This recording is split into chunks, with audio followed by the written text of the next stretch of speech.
Can we talk about flip flappers? Because I feel like no one's talking about flip flappers, and that's a problem in my book because, well, look at all of this nonsense. Look at this crap. Flip Flappers was an anime that came out last year. This is a show that came out last year, October 6th, 2016, and it was really, really good. I mean, Crunchyroll had all of the episodes for this as soon as they were up, so it's not something that no one's heard of. Now, I know there's probably a ton of people in the comments of this being like, John, you know they've already seen this, right? Silence, bootleg giguk, or back in the hole with you. But I want to go to Nando's. Be quiet or no tendies for you. Well, hey man, I've been planning on doing this one, and now seems like a good time. Also, rebranding! Sort of, kind of, not really, but let's move past that to the subject at hand. Now, Flip Flappers was produced by Studio 3 Hertz, which you may have heard of. They've done a couple of things like Sorta No Method, Dimension W, and most recently Princess Principal. And actually, adding Flip Flappers to that list, that's all they've done. They've only done 4 shows. But as you already know, I like to bring up the staff of anime a lot,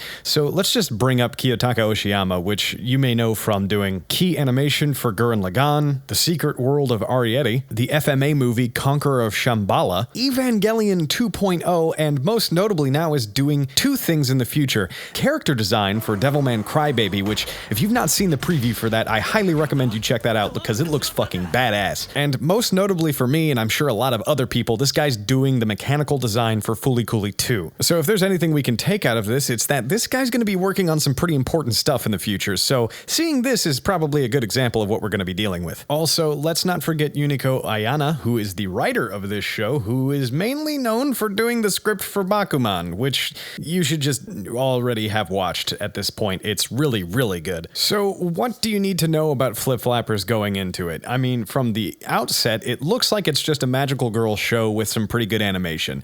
That's sort of what it is, but not really. Now, to start the tradition of me reading off most of the plot to you without spoiling anything. So, Kokona is a girl, and she's just a normal high school girl. You don't really know much about her. She just doesn't know what she wants to do in the future. All of that aside, she finds a random redhead girl named Papika who... Oh, hang on.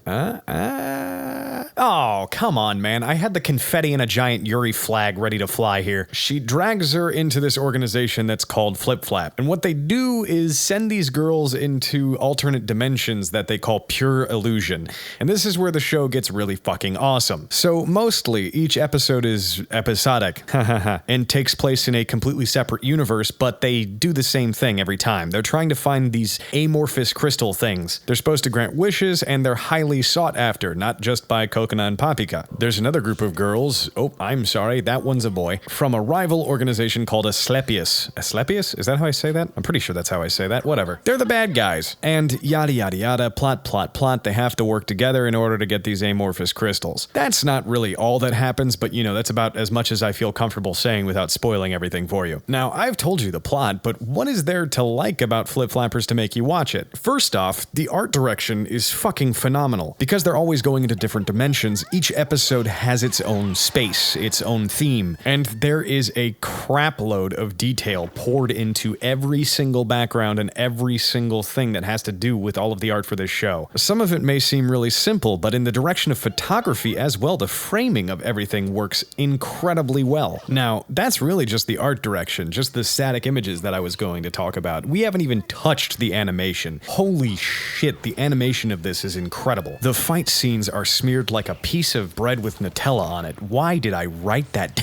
down? That's a fucking terrible analogy. And while you might think that would make it incredibly difficult to follow, unfortunately, because of that photography direction that I was talking about earlier, it's framed so well that it's incredibly fluid and easy to follow. Now, because I'm a composer and audio engineer, please somebody hire me, I do want to talk about the sound design and music direction. I think the music was incredibly well done. I was really surprised to find that it wasn't done by a single composer. It was actually composed by Tomas, which is a musical group formed by Masumi Ito, Mito, and Yohei Matsui. These guys really knocked it out of the park, did some really great stuff, and hey, that ending theme is insanely catchy. Flip, flap, flip, flap.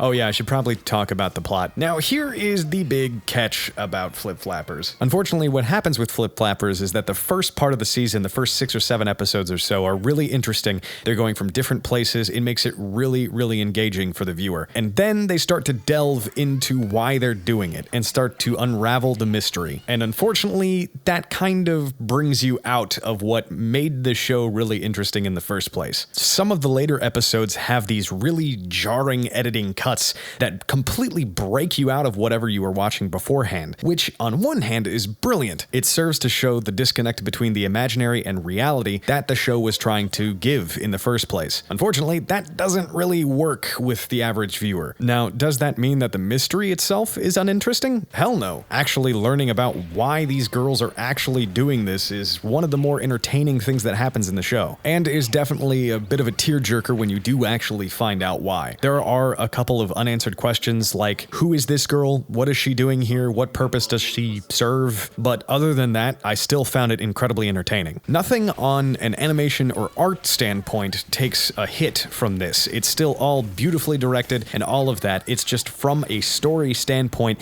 you can really be taken out of it because you're no longer seeing the colorful, flashy lights that you saw earlier. But that doesn't mean the show is bad at all. In fact, in the end, I still say that Flip Flappers was a pretty underrated gem from last year. I still don't know why people aren't talking about it, which is why I'm doing it now. Hooray! So, to summarize, Flip Flappers is a really, really good show that I don't think a lot of people saw for whatever reason. So if you've got Hulu, Crunchyroll, or if somehow you have a subscription to the Anime Network, I would definitely say watch this freaking show. Also, just...